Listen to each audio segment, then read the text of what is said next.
पौष शुक्ला एकादशी। विष्णु भगवान की जय। पौष कृष्ण मास शुक्ला एकादशी व्रत। इतनी कथा सुन महाराज युधिष्ठिर ने कहा, भगवान, पौष कृष्ण एकादशी का क्या नाम है?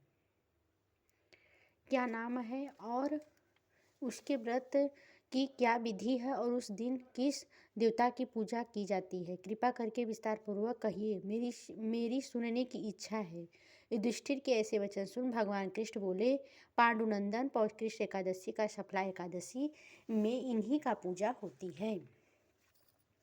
नारायण दक्षिणा सहित यज्ञों से उतना संतुष्ट नहीं होते जितना एकादशी व्रत सहित रात्रि जागरण से संतुष्ट होते हैं। जिस प्रकार देवताओं में विष्णु, मनुष्यों में ब्राह्मणों, नागरों में शेष, पक्षियों में गरुड़ श्रेष्ठ है, उसी प्रकार व्रत में सब एकादशी व्रत श्रेष्ठ है। एकादशी का व्रत करने वाले का पुरुष धन्य है, वह मेरा भी पूज्य है, मैं भी उसकी पूजा करता हूँ। शुक्ला नामक इस एकादशी में ऋतु में उत्पन्न होने वाले प्राय फलों से भक्तिपूर्वक नारायण की पूजा करनी चाहिए अथवा नारियल, नींबू, अनार, सुपारी, लवंग आदि अर्पण कर धूप और दीप दान करना चाहिए। खड़्योपचार सहित पूजन कर रात को नित्य एवं कीर्तन जागरण करना चाहिए। एकादशी व्रत के समान यज्ञ का पूर्ण फल एवं किसी दूसरे व्रत का फल नहीं है।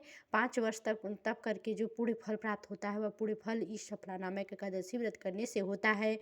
अब आप शुक्ला एकादशी व्रत की कथा सुनिए। हे राजन, पूर्व काल में महिषमान नाम का एक राजा था जिसकी राजधानी चंद्रावती थी। उस राजा के 4 पुत्र थे। सबसे बड़े पुत्र का नाम तो लूपक था। वह बड़ा दुष्ट, महानीच, पापी, धूर्त, धरीनिंद और वैश्यागामी था। साधु, वैष्णव, द्रोही था। उसके पिता ने उसे बहुत तेरा समझाया मगर उसकी समझ में कुछ नहीं आया। तब वह विवश हो राजा ने उसे देश से निकलने को कहा। दंड दिया। राजकुमार लूपक दंडी के पास के ही वन में जाकर रहने लगा। वह अपने पिता के ही राज्य में चोरी एवं डाके डाल कर प्रजा का तंग करने लगा। राजा के अनेक प्रयत्न करने में भी वह पकड़ा जाकर दंडित नहीं हो सका तो उसका उत्पात एवं हत्या कार्य दिन दुना और रात चौगुना बढ़ता गया। वह एक महान पापी हो गया। परंतु संयोगवश वह अपने स्थान पर बनाया था वह अपने पुराने पीपल वृक्ष के नीचे तथा वह किसी समय किसी का तपोभूमि और रह चुकी थी। एक दिन लूपक का अपना शरीर कुछ अवस्था मालूम हुआ अस्तु उसने उस दिन कुछ भोजन नहीं किया। और दूसरे दिन एकादशी भी लूपक को बड़े जोरों को ज्वर हो आया। वह दिन भर अच्छी तरह पड़ा। मध्याह्न समय में उसे कुछ भी क्षुधा भी मालूम हुई। वह धीरे धीरे चल वन में ज्यों कर कुछ फल ले आया और उसी पीपल के नीचे बैठ गया। थकावट से उसका शरीर पुनः भारी हो गया और सब फलों खाने को इच्छा ही नहीं हुआ। तब उसने फलों को उसी पीपल के जड़ में रख कर कहा लीजिए वासुदेव भगवान, अब यह फल आपको वहीं अर्पण है।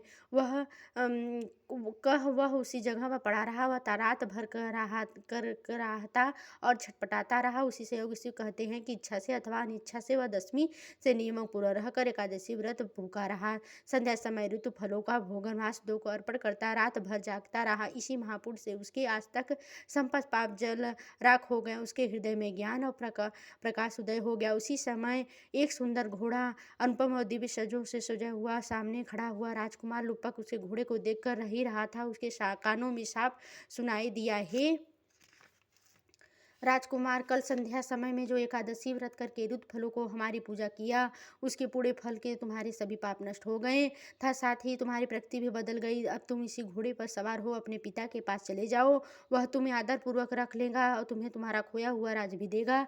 राजकुमार लूपक ऐसी आकाशवाणी सुनकर बड़ा प्रसन्न हुआ। तत्काल वह दिव्य वस्त्रों घोड़े पर चढ़ अपने पिता के पास जाकर उन्हें प्रणाम किया। अपने सारा वृत्तांत कह सुनाया। राजा ने अपने पुत्र के ऐसे वचन सुन उसके पर तेजस्वी जान अत्यंत प्रसन्न हुआ।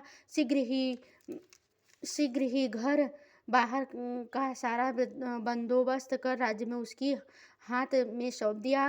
राजकुमार अत्यंत निपुणता के साथ अपना राज्य संभाला। प्रजा संतुष्ट हो गए। राजा मास मास की सभी एकादशियों को व्रत नियमपूर्वक करने लगा और उन्हें पुत्रों को पिता हुआ स्वर्ग को लोग जाकर वहाँ आनंद से करने लगा। हे राजन, इसी प्रकार जो भी कोई इस सफला नामक एकादशी का व्रत करता है और सुनता है, उसके सभी मनोरथ पूर्ण होते हैं। उसे ध्यान से सुनना चाहिए और पढ़ना चाहिए और सुनाना चाहिए। बोलो विष्णु भगवान की जय। बोलो एकादशी महाराज की जय। बोलो एकादशी महाराज की जय।